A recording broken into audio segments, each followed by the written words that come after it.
Okay, I think we're about. I think I had put one of the settings on so that it only records about 10 minutes of data or video.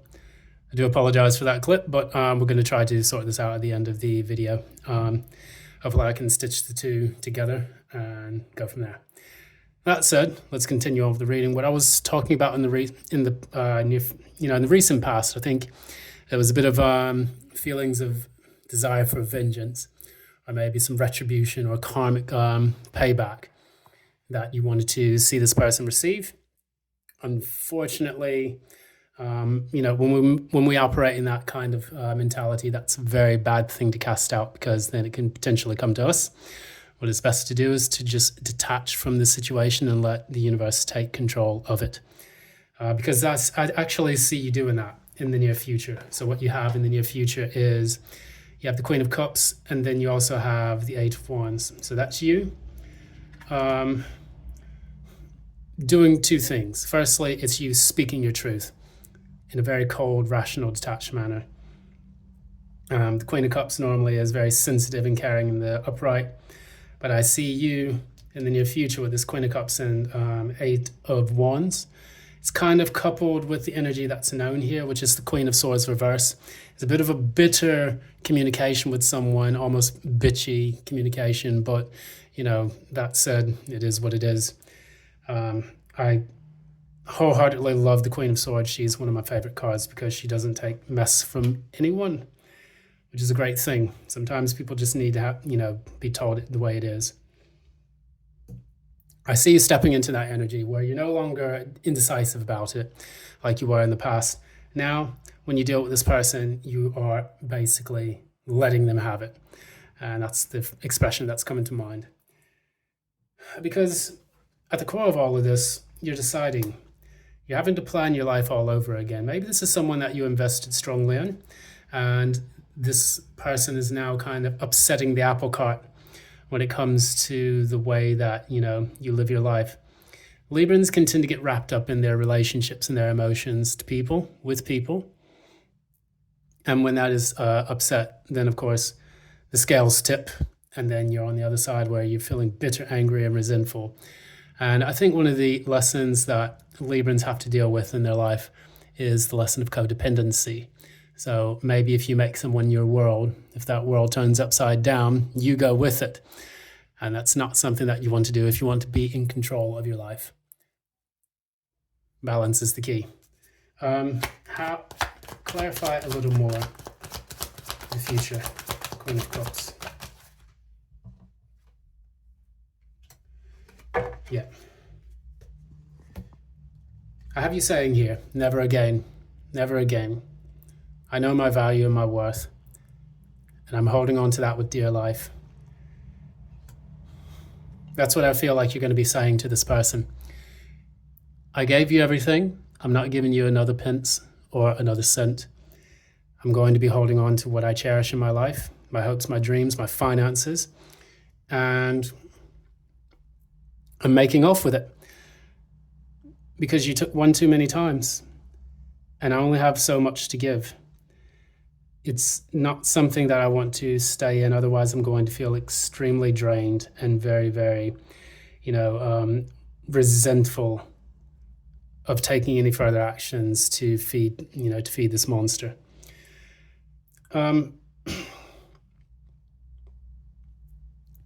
Whereas with Sagittarius, where the Sagittarius was just like, you know what, screw it, I'm done. And they zoom off into the sunset while four cloven hooves, riding away. The Libra is having a little bit more difficult time in dealing with this type of person. So take a lesson from the Sag, where it's just, that you have to let it go. And that this needs to, you need to detach yourself from the pain and the heartbreak, as well as the person who caused it. Because here's the problem. We can stay in the mental space a bit too long. And sometimes when someone wrongs us and we want that karmic retribution, we stay in that energy. So it's almost like the person has never left. The legacy that they have left you is the one of pain, heartbreak, and sorrow. However, for you, what I think is important for you to do, if you want to truly move on from this person, if you don't want to be stuck in this Two of Swords, the Six of Swords reverse, where your brain's just like a concrete slab, where you feel like you would love to wait around until you see this person get theirs, but you know that this relationship is closing off, and you know that it's time for you to move on. So that way you're no longer bound and restricted by the pain that this person causes you. Tell them exactly how you feel and then move on, because that's really the best way to do it. Free that energy up so that new energy can flow within your life, and then you can rebalance the scales. Because, you're making that choice now. You're deciding what it is that's really important to you. I'm going to quickly clarify the Two of Wands. Yeah, Knight of Wands reverse. So,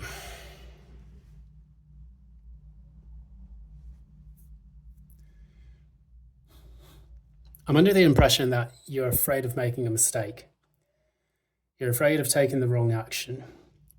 And this can be common amongst many Librans, because oftentimes when they take their time to make a choice or a decision, they feel that if they've made the wrong decision, then they're going to have to backtrack, or they're going to look stupid. And you don't want to go off half-cocked and not plan your life. So, for example, if this is a job and this job has mistreated you and, been really poorly to you, then you're afraid that if you leave that job, then your finances aren't going to be covered and you're going to have difficulties looking for new work, which I can understand in this particular climate, knowing that I've had to look for work as well. Or if it's a relationship, how do I move all of my stuff out? What are my family and friends going to think about me? How am I going to be able to, deal with my everyday life with this person completely removed from it? And mentally, am I in a place where I can let this person go without it becoming an on and off kind of situation? So there's a lot of things that the Libra is juggling in their head at this particular moment, which they can just, if they flip this right side up, they'll be able to finally say to themselves, look, I need to take a break from this. I need to reflect on the pain that's happened. And once I get that clarity, I will be able to move on and move into this energy, this Queen of Cups reverse and the Eight of Wands. Now, moving on to the near future, the ultimate outcome for the end of April is going to be the Hermit and the Six of Pentacles reverse. This is essentially a person who is taking a massive, massive time out. They're not giving to anyone. They're going in. They're giving only to themselves. I've seen several of the signs show this kind of outcome. And for them, what they learned about themselves was, let me see if I can remember. It's a redistribution of the energies and the value that they have given to other people now being given back to themselves. So by kind of doing some nurturing and self-care and not giving to any of these situations where there has been an imbalance of power, they can go in and finally look into that inner world and that inner light, which is the Hermit. Looking at the Star, which is actually the Star card, which supersedes the Tower. So after this major Tower moment has taken place, then they can, use the light of that Star to guide themselves. So in this, I see like the Hermit kind of being that reflective period following the dissolution of this relationship that you've had, moving into a period where you're no longer giving to anyone. You just want to make sure you don't want to stay in that energy for too long, because when it comes time that you have received the answers that you need and done the work and healing, then you can, because the Star is the card of healing as well, then you want to finally get into the point where you fully recover from this, from the traumatic situation, and then you can put yourself back out there or do whatever else that you feel like you want to do. Just remember that you will have to give to something, even if it's just to yourself. So we'll pull 2 cards of advice.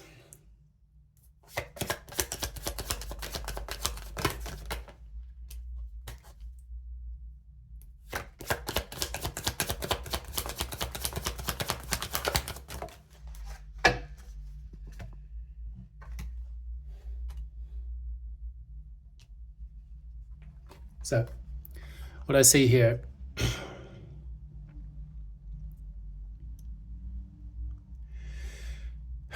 the message that comes to mind from this is don't give up on the things that you've worked really hard for in the past. If it's a person, yeah, you can give on that, but don't give up on the things that you've put into for yourself. So for example, if you've invested a lot in a person or a job or a place, and you know that that thing needs to get cut out of your life, then you're going to have to take that Ace of Swords, which is underneath the 3 of Swords, in the 4 of Swords card, which is your challenge. Use that Ace of Swords to cut free that which no longer serves you, and then continue to master your craft. Remember your values within yourself and what you can do and can provide. And from that, you emanate your self-worth, your value. I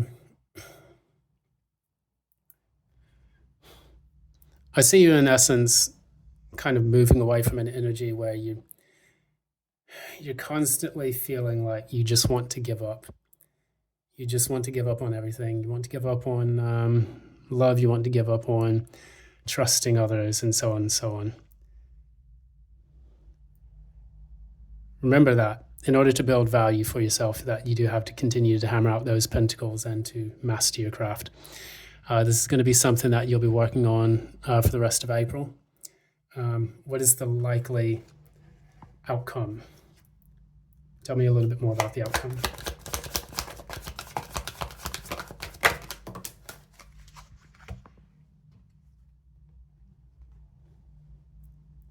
Someone else got this. If I'm not mistaken, it may have been Leo or Sagittarius. Knight of Swords reverse. Typically, this can be the card of no speaking when it's in the reverse, but can also be a conversation with yourself. A very candid, sword conversation with yourself. Watch your words when you communicate with people. Make sure that you're not too harsh or severe, but also have that dialogue with yourself. Go inwards, like the Hermit here, and start to ask yourself the more important questions that will help you to shed light on your situation. So that's pretty much it. Thank you so much for joining. I do appreciate it. This is Aluminum Tarot. Once again, if you like what you see, please like, share, and subscribe. And please ding the notification bell so that you can catch up on all the updates. I'm going to keep these coming. Thanks again, and love and light. Bye now.